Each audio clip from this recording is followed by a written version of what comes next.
ಪ್ರಾರಂಭ ಆಗಿರ್ತಕ್ಕಂಥ ಭಾರತೀಯ ಜನತಾ ಪಾರ್ಟಿಯ ಅಹೋರಾತ್ರಿ ಧರಣಿ ಇವತ್ತು ಕೂಡ ಮುಂದುವರೆದಿದೆ. ರಾಜ್ಯದ ಜನ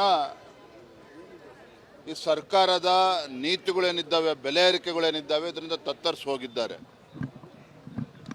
ಹಾಗಾಗಿ ನಮ್ಮೆಲ್ಲ ಪಕ್ಷದ ಮುಖಂಡರು ಒಂದಂತೂ ತೀರ್ಮಾನ ಮಾಡಿದ್ದೇವೆ, ಈ ನಮ್ಮ ಹೋರಾಟ, ಬೆಲೆ ಏರಿಕೆ ವಿರುದ್ಧದ ಹೋರಾಟ ಇರ್ಬೋದು, ಮುಸಲ್ಮಾನರಿಗೆ ಸರ್ಕಾರಿ ಕಾಮಗಾರಿಗಳಲ್ಲಿ 4% ರಿಸರ್ವೇಷನ್ ಕೊಟ್ಟಿರ್ತಕ್ಕಂಥ ವಿಚಾರ, SC, PSP, TSP ಹಣವನ್ನು ದುರ್ಬಳಕೆ, ಇವೆಲ್ಲವನ್ನು ಕೂಡ ರಾಜ್ಯದ ಜನರ ಮುಂದೆ ತೆಗೆದುಕೊಂಡು ಹೋಗಬೇಕು. ಯಾಕೆಂದರೆ ರಾಜ್ಯದ ಜನ ಇವತ್ತು ಆಕ್ರೋಶಿತರಾಗಿದ್ದಾರೆ ಸರ್ಕಾರದ ವಿರುದ್ಧ.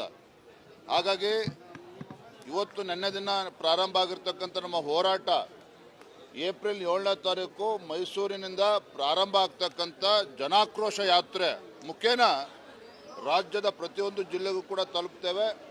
ರಾಜ್ಯದ ಜನರಿಗೆ ಮಂದಟ್ಟು ಮಾಡಿಕೊಡ್ತೇವೆ. ಈ ಸರ್ಕಾರ, ಸಿದ್ದರಾಮಯ್ಯ ನೇತೃತ್ವದ ಕಾಂಗ್ರೆಸ್ ಸರ್ಕಾರ ಯಾವ ರೀತಿ ಹಗಲು ದರೋಡೆ ಮಾಡ್ತಾ ಇದೆ, ಜನರ ಹಣವನ್ನು ಲೂಟಿ ಮಾಡಿ ಜನರಿಗೆ ಬರೆ ಎಳೆದು ನೀವು ಆಶೀರ್ವಾದ ಮಾಡಿ ತಂದಿರತಕ್ಕಂಥ ಕಾಂಗ್ರೆಸ್ ಸರ್ಕಾರ ಯಾವ ರೀತಿ ನಿಮಗೆ ದೋಖ ಮಾಡ್ತಾ ಇದೆ, ಮೋಸ ಮಾಡ್ತಾ ಇದೆ, ಇವೆಲ್ಲವನ್ನು ಕೂಡ ರಾಜ್ಯದ ಜನರ ಮುಂದೆ ನಾವು ಬಿಚ್ಚಿಡ್ತೇವೆ. ಈ ಸರ್ಕಾರದ ನೈಜ ಮುಖವಾಡವನ್ನು ಕಳಿಸ್ತಕ್ಕಂಥ ಕೆಲಸ ಮುಂದಿನ ಒಂದು ತಿಂಗಳು ನಿರಂತರವಾಗಿ ನಾವು ಮಾಡ್ತೇವೆ. ಇವತ್ತು ರಸ್ತೆ ತಡೆ, ಸಿಎಂ ಮನೆ ಮುತ್ತಿಗೆ ಎಲ್ಲವೂ ಕೂಡ ಕೂತು ತೀರ್ಮಾನ ಮಾಡ್ತೇವೆ.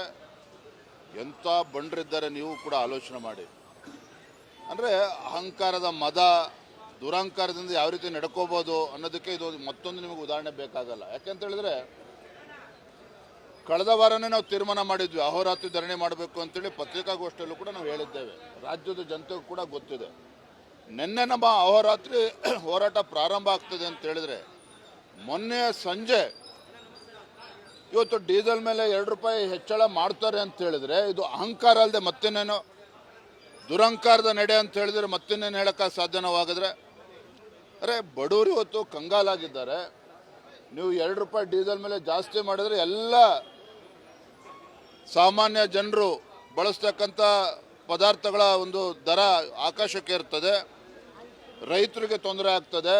ರೈತರು ಟ್ರ್ಯಾಕ್ಟರ್ಗೆ ಡೀಸೆಲ್ ಉಪಯೋಗಿಸ್ತಾರೆ, ಹೊಲ ಗದ್ದೆಗಳಲ್ಲಿ ಮೋಟ್ರ್ಗಳಿಗೆ ಡೀಸೆಲ್ ಉಪಯೋಗಿಸ್ತಾರೆ. ನೀವೇನೋ ಭಾಳ ನನಗೆ ದುರಂತ ಅಂತ ಹೇಳಿದರೆ ಸಿದ್ದರಾಮಯ್ಯನವ್ರ ಬಗ್ಗೆ. ಯಾಕೆಂತ ಹೇಳಿದ್ರೆ ಇವತ್ತು ನಮ್ಮ ಬಸವರಾಜಣ್ಣ ಎಲ್ಲ ನಮ್ಮ ಮತ್ತಿಮೂಡಿ ಎಲ್ಲರೂ ಕೂಡ ಇದ್ದಾರೆ. ಏನಾರ ಇರಲಿ ಸಿದ್ದರಾಮಯ್ಯನವರು ಬಡವ್ರ ಬಗ್ಗೆ ಕಾಳಜಿ ಇದೆ. ಸಮಾಜವಾದಿ ಹಿನ್ನೆಲೆಯಿಂದ ಬಂದಿರತಕ್ಕಂಥ ಒಬ್ಬ ಮುಖ್ಯಮಂತ್ರಿಗಳು, ಒಬ್ಬ ಅನುಭವಿ ಮುಖ್ಯಮಂತ್ರಿಗಳು ರಾಜ್ಯದಲ್ಲಿದ್ದಾಗ ಬಡವರಿಗೆ ಅನ್ಯಾಯ ಆಗೋದಿಲ್ಲ, ರೈತರಿಗೆ ಅನ್ಯಾಯ ಆಗೋದಕ್ಕೆ ಸಿದ್ದರಾಮಯ್ಯನವ್ರು ಬಿಡೋದಿಲ್ಲ ಅಂತೇಳಿ ನಾವು ಭಾವಿಸಿದ್ವಿ. ಆದರೆ ಅದು ಏನಾಗಿದೆಯೋ ಗೊತ್ತಿಲ್ಲ. 2ನೇ ಬಾರಿ ಮುಖ್ಯಮಂತ್ರಿ ಆದಮೇಲೆ ಒಂದು ರೀತಿ ಆನೆ ನಡೆದಿದೆ ದಾರಿ. ಇವತ್ತು ಜನರ ಮೇಲೆ ಒಂದಾದ್ಮೇಲೆ ಒಂದು ಬರೆಯನ್ನು ಎಳಿತಾ ಇರ್ತಕ್ಕಂಥದ್ದು. ಎಲ್ಲೋ ಒಂದು ಕಡೆ ಸಿದ್ದರಾಮಯ್ಯನವರ ಒಂದು ಕಪಟ ಸಮಾಜವಾದಿ ಮುಖವಾಡ ಏನಿತ್ತು, ಈ ಒಂದು ಅಧಿಕಾರ ಅವಧಿಯಲ್ಲಿ ಇವತ್ತು ಕಳಚಿ ಬಿದ್ದಿದೆ. ಸರ್, ನಾಗಮೋಹನ್ ದಾಸ್ ವರದಿಯಲ್ಲಿ ನಿಮ್ಮ ಇಬ್ಬರು ಮಾಜಿ ಶಾಸಕರ ಹೆಸರು ಉಲ್ಲೇಖ ಆಗಿದೆ. ರೂಪಾಲಿ ನಾಯ್ಕ ಅವರು 40% ಕಮಿಷನ್ ಇಲ್ಲದೇನೆ ಅವರು ಗುದ್ದಲಿ ಪೂಜೆ ಕೂಡ ಬರ್ತಾ ಇರಲಿಲ್ಲ ಅಂತ ಗುತ್ತಿಗೆದಾರರು ಏನು ಆರೋಪ ಮಾಡಿದ್ದಾರೆ. ನೋಡ್ರಿ, ಅವ್ರ ಗುದ್ದಲಿ ಅದ್ರ ಬಗ್ಗೆ ಚರ್ಚೆ ಬಿಡಿ. ಆದರೆ ಇಲ್ಲಿ ಪ್ರಮುಖವಾಗಿರ್ತಕ್ಕಂಥ ಅಂಶ ಏನು ಅಂತ ಹೇಳಿದ್ರೆ, ಹಿಂದೆ BJP ಸರ್ಕಾರ ಅತ್ಯುತ್ತಮವಾಗಿ ಕೆಲಸ ಮಾಡಿದ್ರೂ ಸಹ ಸಾಕಷ್ಟು ಅಪಪ್ರಚಾರಗಳನ್ನು ಅಂದಿನ ಭಾರತೀಯ ಜನತಾ ಪಾರ್ಟಿಯ ಸರ್ಕಾರದ ಮೇಲೆ ಮಾಡುವ ಮುಖೇನ ಹೇಗಾದರೂ ಮಾಡಿ ರಾಜ್ಯದಲ್ಲಿ ಅಧಿಕಾರವನ್ನು ದಕ್ಕಿಸ್ಕೊಳ್ಬೇಕು, ಹೇಗಾದರೂ ಮಾಡಿ ರಾಜ್ಯದಲ್ಲಿ ಕಾಂಗ್ರೆಸ್ ಪಕ್ಷ ಅಧಿಕಾರಕ್ಕೆ ಬರಬೇಕು. ಯಾತಕ್ಕೋಸ್ಕರ? ಜನರ ಒಳಿತಿಗೋಸ್ಕರ ಅಲ್ಲ. ಜನರ ಒಳಿತಿಗೋಸ್ಕರ ಇವರು ಅಧಿಕಾರ ಬೇಕಾಗಿದ್ದರೆ ಕಳೆದ 20 ತಿಂಗಳು ಇಂಥ ದರಿದ್ರ ಸರ್ಕಾರ ನೋಡೋದಕ್ಕೆ ಸಾಧ್ಯ ಇರಲಿಲ್ಲ. ಯಾತಕ್ಕೋಸ್ಕರ ರಾಜ್ಯದಲ್ಲಿ ಸರ್ಕಾರ ಬೇಕು ಅಂತ ಹೇಳಿದ್ರೆ, ಕಾಂಗ್ರೆಸ್ ಪಕ್ಷದ ಹೈಕಮಾಂಡು ಅಥವಾ ಗಾಂಧಿ ಕುಟುಂಬಕ್ಕೆ ಕರ್ನಾಟಕ ರಾಜ್ಯವನ್ನು ಅಡ ಇಡಬೇಕು. ಇವರು ಒಂದು ATM ಆಗಿ ಇವತ್ತು ಕರ್ನಾಟಕವನ್ನು ದುರುಪಯೋಗ ಮಾಡಿಕೊಳ್ತಿದ್ದಾರೆ. ಕಳೆದ ಲೋಕಸಭಾ ಚುನಾವಣೆ ಸಂದರ್ಭದಲ್ಲೂ ಹೇಳಿದ್ವಿ, ಹಿಂದಿನ ವಿಧಾನಸಭಾ ಚುನಾವಣೆ ಸಂದರ್ಭದಲ್ಲೂ ಕೂಡ ಹೇಳಿದ್ವಿ. ಅದು ತಪ್ಪು ನಮ್ಮದಿದೆ. ಯಾವಾಗ ನಮ್ಮ ಹಿಂದಿನ BJP ಸರ್ಕಾರ ಇದ್ದಾಗ ನಮ್ಮ ಮೇಲೆ ಅಪಪ್ರಚಾರ ಮಾಡಿದಾಗ ಅದನ್ನು ಸರಿಯಾಗಿ ನಾವು ಅದನ್ನು ನಿರ್ವಹಣೆ ಮಾಡಲಿಲ್ಲ. ಅದನ್ನು ನಾವು ಒಪ್ಕೊಳ್ತೇನೆ. ಅದರ ಪರಿಣಾಮ ನಾವು ವಿರೋಧ ಪಕ್ಷದಲ್ಲಿ ಇದ್ದೇವೆ. ಆದರೆ ಅದ್ರ ಬಗ್ಗೆ ನೋವಿಲ್ಲ. ಅದು ನೋವಿರ್ತಕ್ಕಂಥದ್ದು ಜನರ ವಿಶ್ವಾಸವನ್ನು, ಜನರ ಆಶೀರ್ವಾದವನ್ನು ಪಡೆದುಕೊಂಡು ಇವತ್ತು ಅಧಿಕಾರದ ಚುಕ್ಕಾಣಿ ಹಿಡಿದಿರ್ತಕ್ಕಂಥ ಕಾಂಗ್ರೆಸ್ ಪಕ್ಷ, ಸಿದ್ದರಾಮಯ್ಯ ಮುಖ್ಯಮಂತ್ರಿಗಳು ಎಲ್ಲವನ್ನು ಕೂಡ ಗಾಳಿಗೆ ತೂರಿ ಜನರಿಗೇನು ಮೋಸ ಮಾಡ್ತಾ ಇದ್ದಾರೆ, ರೈತರಿಗೇನು ಅನ್ಯಾಯ ಮಾಡ್ತಾ ಇದ್ದಾರೆ, ಬಡಬಗ್ಗರಿಗೇನು ಅನ್ಯಾಯ ಮಾಡ್ತಾ ಇದ್ದಾರೆ.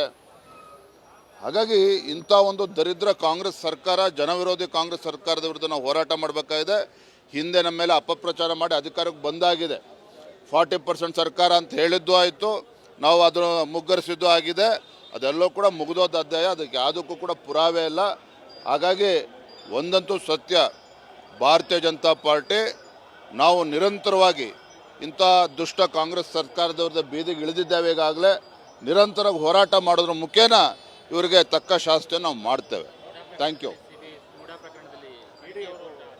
ತನಿಖೆಗೆ ಮುಂದುವರಿಸಿ ಅಂತ ಡಬಲ್ ಬೆಂಚ್ ಆದೇಶ ಮಾಡಿದೆ. ನಾವು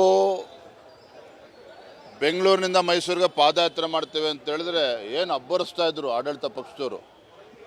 ಮುಖ್ಯಮಂತ್ರಿಗಳಿಗೆ ತೇಜೋವಧೆ ಮಾಡ್ತಾ ಇದ್ದಾರೆ, ವಿನಾಕಾರಣ ಆರೋಪ ಮಾಡ್ತಾ ಇದ್ದಾರೆ. ಆರೋಪದಲ್ಲಿ ಏನೂ ಕೂಡ ಉರುಳಿಲ್ಲ. ಎವ್ರಿಥಿಂಗ್ ಇಸ್ ಪೊಲಿಟಿಕಲಿ ಮೋಟಿವೇಟೆಡ್ ಅಂತೇಳಿ ಹೇಳ್ತಾ ಇದ್ರು.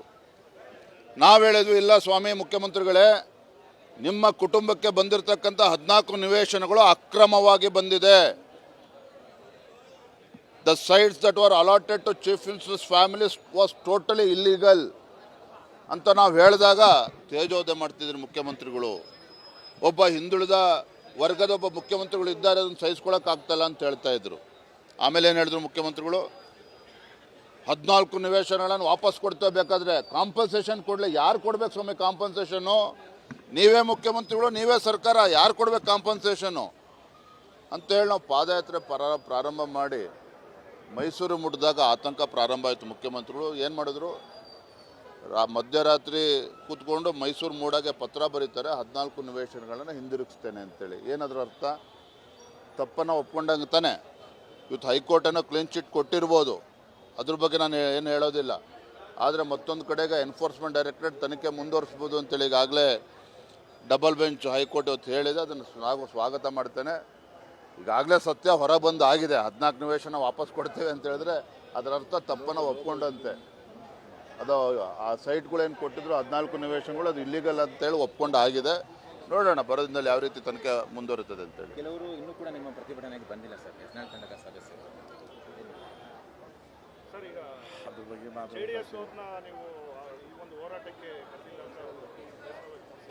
ನೋಡಿ, ಸದನದ ಒಳಗಡೆ BJP JDS ಎರಡೂ ಕೂಡ ಒಟ್ಟಾಗಿ ನಾವು ಈ ಸರ್ಕಾರಕ್ಕೆ ತರಾಟೆ ತೆಗೆದುಕೊಳ್ತಕ್ಕಂಥ ಕೆಲಸ ಮಾಡಿದ್ದೇವೆ, ಹೋರಾಟ ಮಾಡಿದ್ದೇವೆ. ಒಂದು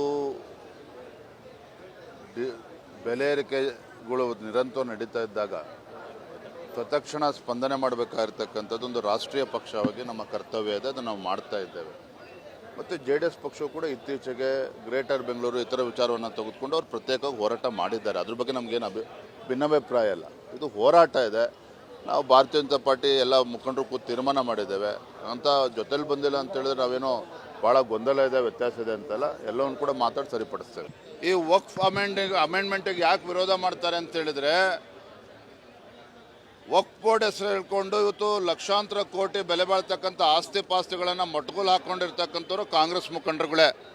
ನಮ್ಮ ಕರ್ನಾಟಕ ಒಂದು ತಾಜಾ ಉದಾಹರಣೆ ನಿಮಗೆ.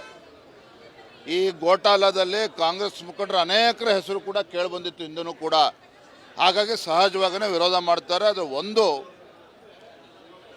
ಹಲವಾರು ದಶಕಗಳಿಂದ ಈ ದೊಡ್ಡ ಪ್ರಶ್ನೆ ಎದ್ದಿತ್ತು. ಏಕಾಏಕಿ ವಕ್ಫ್ ಬೋರ್ಡ್ ಹೆಸರು ಹೇಳ್ಕೊಂಡು ಸಾವಿರಾರು ವರ್ಷಗಳ ಇತಿಹಾಸ ಇರತಕ್ಕಂಥ ಮಠಮಾನ್ಯಗಳು ದೇವಸ್ಥಾನಗಳ ಜಮೀನನ್ನು ಕಬ್ಜಾ ಮಾಡ್ಕೊಳ್ತಾರೆ. ರೈತರ ಜಮೀನು ನಮ್ಮ ರಾಜ್ಯದಲ್ಲೂ ಕೂಡ ಕಬ್ಜಾ ಮಾಡ್ಕೊಂಡಿದ್ದಾರೆ. ಅದನ್ನು ಯಾರೂ ಕೂಡ ಪ್ರಶ್ನೆ ಮಾಡೋದಕ್ಕೂ ಕೂಡ ಅಧಿಕಾರ ಇಲ್ಲ ಅಂತ ಹೇಳಿದ್ರೆ ಇದು ಯಾವ ನ್ಯಾಯ ಹಾಗಾದರೆ? ಯಾವ ದೇಶದಲ್ಲಿ ಇದು ನಾವು ಹಾಗಾದರೆ?